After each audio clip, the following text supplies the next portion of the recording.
प्रिय मित्रों, आज हम आपके सामने एक ऐसा रहस्य लेकर आए हैं जो रामायण से जुड़ा है और जिसे बहुत कम लोग जानते हैं।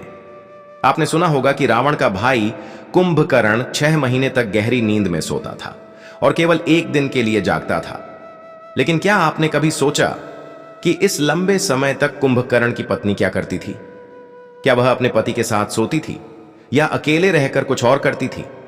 क्या वह पतिव्रता धर्म का पालन करती थी या किसी अन्य राक्षस के साथ समय बिताती थी? यह सवाल अटपटा लग सकता है, लेकिन ग्रंथों में छिपे रहस्यों को उजागर करना भी जरूरी है। आज हम इसी प्रश्न का जवाब एक अनोखी कथा के माध्यम से देंगे, तो कृपया इस कहानी को अंत तक सुनें। और अगर आपने अभी तक हमारे चैनल को सब्सक्राइब नहीं किया है तो कृपया कर लें, क्योंकि हम ऐसी ही पौराणिक कथाएं और रहस्य आपके लिए लाते रहते हैं। रामायण में कहा गया है कि कोई भी कथा या सीख अगर बीच में छोड़ दी जाए तो वह पाप के समान है। इसलिए इस रहस्य को समझने के लिए पूरी कथा सुनना जरूरी है। चलिए कथा शुरू करते हैं। एक समय की बात है, माता लक्ष्मी पृथ्वी लोक पर भ्रमण कर रही थीं। तभी उनकी नजर एक जंगल में पड़ी, जहां एक विवाहित स्त्री एक पराये पुरुष के साथ अनुचित संबंध स्थापित कर रही थी। यह देखकर माता लक्ष्मी स्तब्ध रह गईं। उनके मन में सवाल उठा कि यह स्त्री जो विवाहिता है ऐसा घोर अनैतिक कार्य कैसे कर सकती है? जो स्त्रियां अपने पति की लंबी आयु के लिए करवा चौथ का व्रत रखती हैं, वे पराये पुरुषों के साथ क्यों भटक जाती हैं? यह कैसा विधान है? इस रहस्य को जानने के लिए माता लक्ष्मी ने भगवान विष्णु से सवाल करने का निश्चय किया। वे तुरंत भगवान विष्णु के पास पहुंची। उन्हें चिंतित देखकर भगवान विष्णु बोले, हे देवी, तुम्हारे चेहरे पर आज एक गहरी उलझन दिख रही है। बताओ क्या बात है? तुम्हारा मन किस प्रश्न से व्याकुल है? माता लक्ष्मी ने कहा, हे प्रभु, आज पृथ्वी लोक पर मैंने एक विवाहित स्त्री को पराये पुरुष के साथ अनुचित व्यवहार करते देखा। यह देखकर मेरा मन आश्चर्य और दुख से भर गया। जो स्त्रियां अपने पति के लिए व्रत उपवास करती हैं, वे ऐसा कैसे कर सकती हैं? कृपया इस रहस्य का समाधान करें। भगवान विष्णु मुस्कुराए और बोले, हे देवी, तुमने जो सवाल उठाया है उसमें मानव जीवन की गहरी सच्चाई छिपी है। मैं तुम्हें एक कथा सुनाता हूं जो इस प्रश्न का उत्तर देगी। कृपया इसे पूरे ध्यान से सुनो। माता लक्ष्मी ने कहा, हे प्रभु, मैं आपके हर शब्द को मन से सुनूंगी। कृपया मेरी शंका का निवारण करें। भगवान विष्णु ने कथा शुरू की। हे देवी, एक समय एक गांव में पंडित अर्जुन अपनी पत्नी सावित्री के साथ रहते थे। अर्जुन एक विद्वान पंडित थे जो शास्त्रों, नक्षत्रों और जन्म कुंडली के गहरे जानकार थे।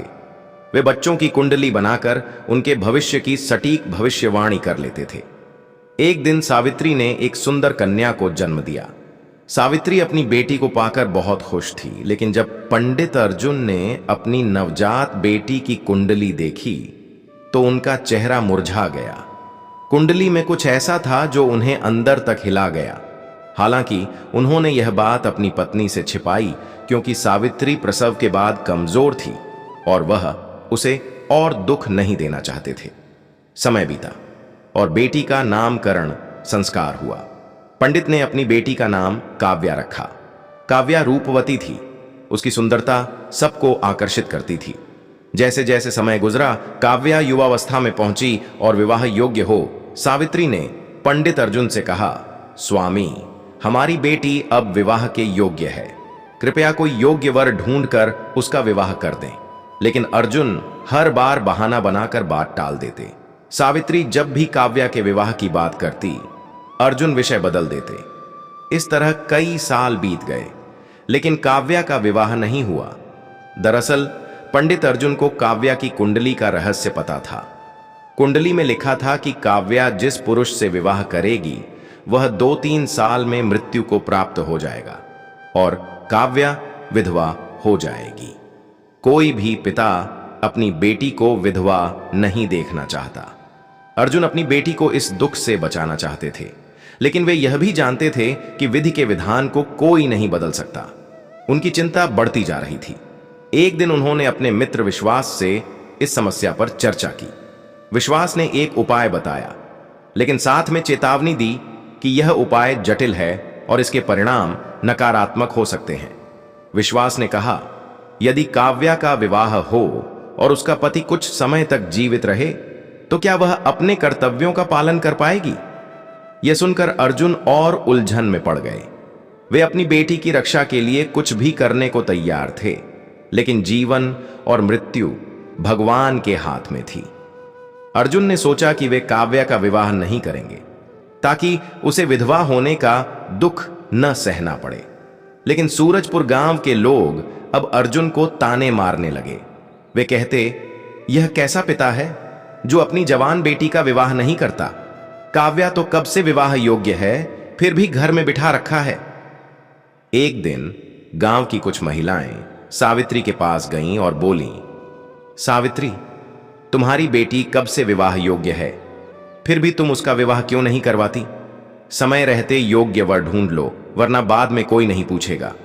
सावित्री ने कहा, मैंने कई बार अपने पति से कहा, लेकिन वे मेरी बात नहीं मानते। महिलाओं ने सलाह दी, बार बार कहो, विवाह जल्दी करवाओ, जवान बेटी को घर में ज्यादा समय तक रखना ठीक नहीं। यह सुनकर सावित्री ने ठान लिया कि आज वे अर्जुन से इस बारे में सख्ती से बात करेंगी। शाम को जब अर्जुन घर लौटे तो सावित्री को क्रोध में देखकर बोले, क्या हुआ प्रिय, तुम इतनी नाराज क्यों हो?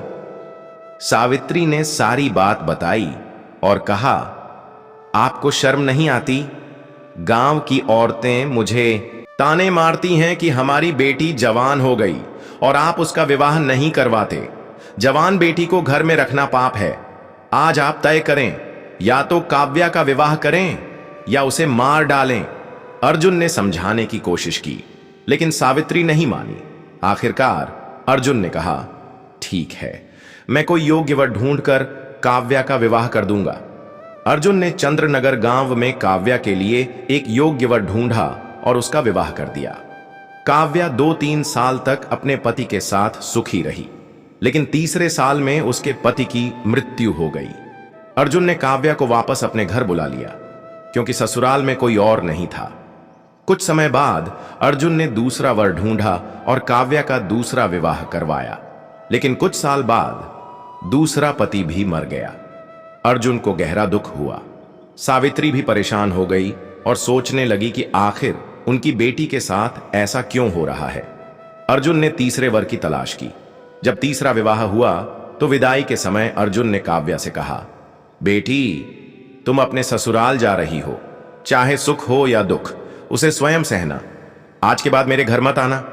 यह समझ लो कि तुम्हारे माता पिता अब इस दुनिया में नहीं हैं। यह कहकर उन्होंने काव्या को विदा किया। सावित्री ने जब यह सुना तो अर्जुन से पूछा, आपने अपनी बेटी से ऐसा क्यों कहा? क्या वह हमारी बेटी नहीं है? अर्जुन ने सावित्री को कुंडली का सच बताया। उन्होंने कहा, काव्या की कुंडली में दोष है। उसका पति 2-3 साल में मर जाता है। अब हमारी उम्र हो चुकी है। अगर हम नहीं रहे तो काव्या का क्या होगा? ससुराल में रहकर शायद उसे बच्चे हों और वह अपना जीवन संवार ले। सावित्री को अपनी गलती का एहसास हुआ। उसे लगा कि उसने अर्जुन को बेवजह दोष दिया, जबकि वे काव्या का भला चाहते थे। समय बीता और काव्या के तीसरे विवाह को 9 साल हो गए। इस दौरान उसके 2 बेटे हुए, बड़ा बेटा नील और छोटा बेटा आरव। लेकिन एक दिन काव्या का तीसरा पति भी मर गया। काव्या परेशान हो गई कि अब वह अपने बच्चों का पालन कैसे करेगी। चूंकि अर्जुन ने उसे मायके आने से मना किया था, वह ससुराल में ही बच्चों को पालने लगी। समय के साथ नील और आरव बड़े हुए। नील एक सफल व्यापारी बन गया। उसका अनाज का बड़ा व्यापार था और शहर में उसकी राशन की दुकान थी। नील का एक दोस्त रवि था जो मायापुर गांव में रहता था। आरव अभी पढ़ाई कर रहा था। जब नील आत्मनिर्भर हो गया तो काव्या ने उसका विवाह मायापुर की एक सुंदर और गुणी लड़की सृष्टि से करवाया। सृष्टि शर्मीली और रूपवती थी। विवाह के बाद नील व्यापार के लिए शहर चला गया और सृष्टि को गांव में अपनी मां और भाई की देखभाल के लिए छोड़ गया। नील चाहता था कि आरव की पढ़ाई में कोई बाधा ना आए और काव्या को भी सहारा मिले। सृष्टि शुरुआत में अपनी सास की सेवा करती और नील से प्रेम करती थी, जब उसे कुछ चाहिए होता, नील रवि के जरिए सामान भिजवा देता। अगर सृष्टि को कहीं जाना होता तो रवि उसे पहुंचा देता। समय बीत रहा था। एक दिन भगवान विष्णु ने माता लक्ष्मी से कहा, हे देवी, अब कथा का वह हिस्सा सुनो जो तुम्हारे प्रश्न का जवाब देगा। एक दिन रवि नील के घर आया। सृष्टि उस समय घर का काम कर रही थी। रवि ने बाहर से पुकारा, सृष्टि, बाहर आओ, तुम्हारे पिता की तबीयत खराब है, वे तुम्हें बुला रहे हैं। सृष्टि घबरा कर बाहर आई और रवि से पूछा, क्या हुआ? रवि ने कहा, तुम्हारे पिता बीमार हैं और तुम्हें जल्दी बुला रहे हैं। काव्या ने यह सुनकर सृष्टि से कहा, बेटी, जल्दी जाओ, अपने पिता की सेवा करो और जब वे ठीक हो जाएं तो लौट आना। सृष्टि रवि के साथ घोड़ा गाड़ी पर अपने मायके चली गई। वहां उसने अपने पिता की सेवा की और धीरे धीरे उनके स्वास्थ्य में सुधार हुआ। चूंकि नील शहर में था, सृष्टि मायके में ही रुकी। रवि रोजाना सृष्टि के पिता का हाल चाल लेने आता था। सृष्टि को रवि की यह देखभाल अच्छी लगने लगी। धीरे धीरे वह रवि के प्रति आकर्षित होने लगी और उसे प्रेम करने लगी। लेकिन उसे यह नहीं पता था कि रवि एक अय्याश व्यक्ति था। वह जुआ खेलता था और वेश्याओं के साथ समय बिताता था। रवि की नजर सृष्टि पर थी और वह उसे अपने जाल में फंसाना चाहता था। एक दिन जब सृष्टि और रवि घूमने गए, सृष्टि ने कहा, रवि, अगर तुम बुरा ना मानो तो मैं तुमसे कुछ कहना चाहती हूं। रवि ने कहा, बोलो। मैं बुरा नहीं मानूंगा। सृष्टि ने कहा, रवि, मुझे तुमसे प्रेम हो गया है, मैं तुम्हारे बिना नहीं रह सकती। रवि के मन में लड्डू फूटने लगे। वह सोचने लगा कि अब उसे वेश्याओं के पास जाने की जरूरत नहीं पड़ेगी। उसने सृष्टि को अपने प्रेम जाल में फंसा लिया। धीरे धीरे उनकी नजदीकियां बढ़ीं और वे अनुचित संबंध में बंध गए। कुछ समय बाद सृष्टि के ससुराल से बुलावा आया। सृष्टि ने रवि को एक झोपड़ी में बुलाया और कहा, रवि, मुझे ससुराल जाना है, शायद अब हम न मिल पाएं। जब भी मुझे तुम्हारी याद आएगी मैं तुम्हें पत्र लिखूंगी और तुम मुझसे मिलने आ जाना। रवि, जो वासना का पुजारी था, ने हामी भर दी। सृष्टि के पिता ने रवि से सृष्टि को ससुराल छोड़ने को कहा, क्योंकि सृष्टि का कोई भाई बहन नहीं था। ससुराल पहुंचकर सृष्टि को रवि की याद सताने लगी। नील 6 महीने में एक बार घर आता था और कुछ दिन रुक कर चला जाता था। सृष्टि अपनी वासना को नियंत्रित नहीं कर पाई। उसने रवि को पत्र लिखा, प्रिय रवि, मुझे तुम्हारी बहुत याद आ रही है, कृपया आज मेरे घर आ जाओ। रवि पत्र पढ़कर तुरंत सृष्टि से मिलने पहुंच गया। दोनों गांव के बाहर मिले और घूमने लगे। काव्या को यह बिल्कुल पसंद नहीं था कि सृष्टि ससुराल में पराये पुरुष के साथ घूमे। उन्होंने सृष्टि से कहा, जब तक नील घर न लौटे तुम किसी को घर न बुलाना, चाहे वह तुम्हारे पिता ही क्यों ना हो। सृष्टि को यह बात बुरी लगी, लेकिन वह चुप रही। अगले दिन उसने रवि को पत्र लिखा, रवि, कुछ दिन बाद आना, मेरी सास को मुझ पर शक हो गया है, मैं तुम्हें तब बुलाऊंगी जब वे घर पर ना हो। समय बीता और एक दिन काव्या 5 दिनों के लिए तीर्थ यात्रा पर चली गई। सृष्टि ने तुरंत रवि को बुलाया और घर में ही उसके साथ संबंध स्थापित करने लगी। जब आरव स्कूल से लौटने वाला होता, सृष्टि रवि को बाहर निकाल देती। एक दिन आरव अचानक जल्दी घर लौट आया और रवि को वहां देख लिया। आरव को रवि के चरित्र का पता था। उसने सृष्टि से कहा, भाभी, आप ऐसे व्यक्ति को घर नहीं बुला सकती, यह गलत है। अगर आपने इसका साथ नहीं छोड़ा तो मैं भैया को बता दूंगा। रवि क्रोधित होकर चला गया। सृष्टि ने रवि को मनाया और कहा, तुम नाराज मत हो, मैं आरव को सबक सिखाऊंगी। सृष्टि ने सोचा कि आरव उनके प्रेम में बाधा बन रहा है। उसने निश्चय किया कि वह आरव को जहर देकर मार देगी। अगले दिन सृष्टि ने आरव के खाने में जहर मिलाया। आरव ने खाना खाया और उसकी मृत्यु हो गई। कोई समझ नहीं पाया कि उसकी मौत कैसे हुई। काव्या अपने बेटे की मृत्यु से टूट गई, लेकिन सृष्टि मन ही मन खुश थी। जब नील को यह खबर मिली, वह तुरंत गांव लौटा। अपने भाई को मृत देखकर वह दुखी हो गया। कुछ दिन बाद वह सृष्टि को गांव में छोड़कर फिर शहर चला गया। सृष्टि ने फिर वही हरकतें शुरू कर दी। काव्या ने उसे चेतावनी दी, सृष्टि, हमारे घर में यह सब नहीं चलेगा। अगर ऐसा दोबारा हुआ तो मैं नील से शिकायत करूंगी। सृष्टि भड़क गई और बोली, जो करना है कर लो, मैं रवि से सच्चा प्यार करती हूं। काव्या चौंक गई और बोली, तू अपने पति को धोखा दे रही है। मुझे यकीन है कि आरव को तूने ही मारा। सृष्टि ने गुस्से में कहा, हां, मैंने आरव को मारा। अगर तुम मेरे और रवि के बीच आई तो तुम्हें भी नहीं छोड़ूंगी। कुछ दिनों बाद काव्या की भी मृत्यु हो गई। नील को खबर मिली और वह गांव लौटा। सृष्टि से पूछने पर वह चुप रही। नील को सृष्टि पर शक हो गया। बार बार पूछने पर सृष्टि ने सच उगल दिया, हां, मैं रवि से प्यार करती हूं। आरव और तुम्हारी मां मेरे प्यार में बाधा थे, इसलिए मैंने उन्हें जहर देकर मार दिया। नील ने शांत स्वर में कहा, सृष्टि, तुम मेरे घर से चली जाओ और रवि के पास रहो, वही तुम्हारे लिए सही है। सृष्टि रवि के साथ चली गई। कुछ दिन तक सब ठीक रहा, लेकिन जल्दी ही उसे पता चला कि रवि एक नीच व्यक्ति है। वह बकरियों का तबेला चलाता था और पराई स्त्रियों पर बुरी नजर रखता था। सृष्टि अब रवि के साथ बकरियां चराने लगी। वह अपने भाग्य को कोसती और कहती, मैंने वासना के चक्कर में अपना जीवन बर्बाद कर लिया। अगर मैंने नील को धोखा न दिया होता तो आज मैं रानी की तरह जी रही होती। भगवान विष्णु ने कहा, हे देवी, यही वह स्त्री थी जिसे तुमने जंगल में देखा। स्त्री का मन समझना कठिन है। कोई नहीं जान सकता कि उसके मन में क्या चल रहा है। स्त्री पर भरोसा करना मुश्किल है, क्योंकि वह किसी भी क्षण धोखा दे सकती है। लेकिन हर गलती के पीछे एक कारण होता है। स्त्री यूं ही कामी नहीं बनती।